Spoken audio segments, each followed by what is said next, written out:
ইয়া আমিরুল মুমিনিন, আজকে তো খুশির দিন, মানুষ আনন্দ ভর্তি করতেছে, আপনি ঘর দরজা বন্ধ করে কান্নাকাটি করতেছেন।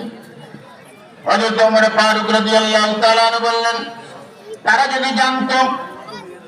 যদি জানতো আজকের খুশির বিষয়, তারা আজকে খুশি আনন্দ করত না।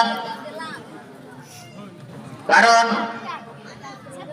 যারা জানে যে এক মাস সিয়াম সাধনা করার পরে আল্লাহ রাব্বুল আলামিন তার ইবাদত বন্দেগীটা কবুল করে নিয়েছেন, তার সমস্ত গুনাহগুলি আল্লাহ রাব্বুল আলামিন মাফ করে দিয়েছেন। আমি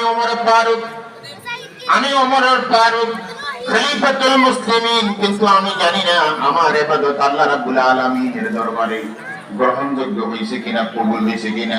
এই কথা বলিয়ে তিনি আবার কাঁদতে আরম্ভ করলেন।